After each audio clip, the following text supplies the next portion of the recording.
লা হাওলা ওয়ালা কুওয়াতা ইল্লা বিল্লাহিল আলিয়্যিল আযীম, এটা পড়লে কি হয় আপনি জানলে অবাক হয়ে যাবেন। লা হাওলা ওয়ালা কুওয়াতা ইল্লা বিল্লাহ, এত ফজিলত, আপনি অবাক হয়ে যাবেন। আল্লাহ পাক রব্বুল আলামিন এই ছোট্ট একটি আমলের মাধ্যমে আমরা সকলেই যারা মুসলিম, এজ এ মুসলিম হিসেবে আমরা এই ছোট্ট দোয়াটা সকলেই জানি, ঠিক কিনা? আমরা অনেকেই জানি লা হাওলা ওয়ালা কুওয়াতা ইল্লা বিল্লাহিল আলিয়্যিল আযীম। এই ছোট্ট একটি বাক্য যদি আপনি পড়তে পারেন, আল্লাহ পাক রব্বুল আলামিন অভাব দূর করে দিবেন, দারিদ্রতা আপনার কাছে কখনো ঘিরতে পারবে না, ঘেঁষতে পারবে না। শুধু তাই নয়, আল্লাহ পাক রব্বুল আলামিন 99টা বড় বড় রোগ থেকে আল্লাহ তাআলা আপনাকে হেফাজত করবেন। শুধু তাই নয়, আল্লাহ পাক রব্বুল আলামিন আপনাকে বিপদ থেকে হেফাজত করে দিবেন। আল্লাহ পাক রব্বুল আলামিন আপনাকে গায়বী সাহায্য করবেন যদি আপনি বিপদে পড়ে লা হাওলা ওয়ালা কুওয়াতা ইল্লা বিল্লাহিল আলিয়্যিল আযীম পড়তে পারেন।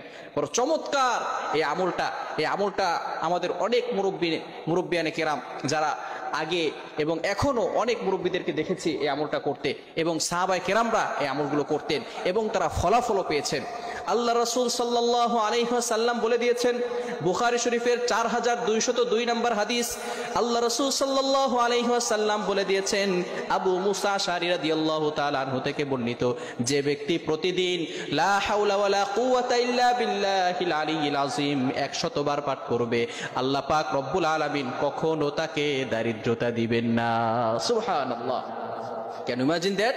আপনি কল্পনা করতে পারছেন যে ব্যক্তি লা হাওলা ওয়ালা কুওয়াতা ইল্লা বিল্লাহিল আলিয়্যিল আযীম প্রতিদিন 100 বার পাঠ করবেন, আল্লাহ পাক রব্বুল আলামিন কখনো তাকে দারিদ্রতা দিবেন না, কখনো তাকে কারো প্রতি মুখাপেক্ষী বানাবেন না।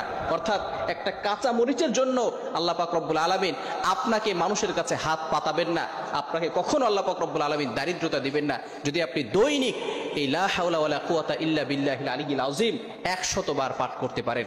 শুধু তাই নয়, আল্লাহ রাসূল সাল্লাল্লাহু আলাইহি ওয়াসাল্লাম আরো বলে দিয়েছেন, যে ব্যক্তি একবার এই লা হাওলা ওয়ালা কুওয়াতা ইল্লা বিল্লাহিল আলিয়্যিল আযীম পাঠ করবে, আল্লাহ পাক রব্বুল আলামিন সাথে সাথে তার জন্য একজন ফেরেশতা নিযুক্ত করে দিবে, যে ফেরেশতা সারা দিন তার জন্য দোয়া করতে থাকবে। বলেন সুবহানাল্লাহ।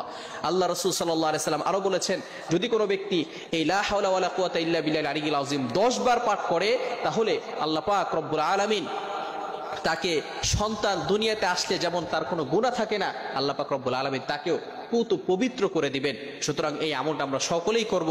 শুধু তাই নয়, আল্লাহ রাসূল সাল্লাল্লাহু আলাইহি ওয়াসাল্লাম আরো বলে দিয়েছেন, যদি কোনো বান্দা ঘর থেকে বের হয় এবং বের হওয়ার সময় বিসমিল্লাহি তাওয়াক্কালতু আলাল্লাহ লা হাওলা ওয়ালা কুওয়াতা ইল্লা বিল্লাহিল আলিয়্যিল আযীম এই আমলটা করতে পারে, তাহলে আল্লাহ পাক রব্বুল আলামিন যতক্ষণ পর্যন্ত সে ঘরে না ফিরবে, আল্লাহ পাক রব্বুল আলামিন নিজ কুদরতি হাত দ্বারা ওই বান্দাকে সকল বিপদ আপদ থেকে হেফাজত করবে। বলেন দৈনিক আমরা 100 বার করে লা হাওলা ওয়ালা কুওয়াতা ইল্লা বিল্লাহিল আলিয়্যিল আযীম পড়বো। সর্বনিম্ন যদি পারি ফজরের নামাজের পরে 100 বার পড়বো এবং মাগরিবের নামাজের পরে 100 বার পড়বো। রাজি আছি তো ইনশাআল্লাহ?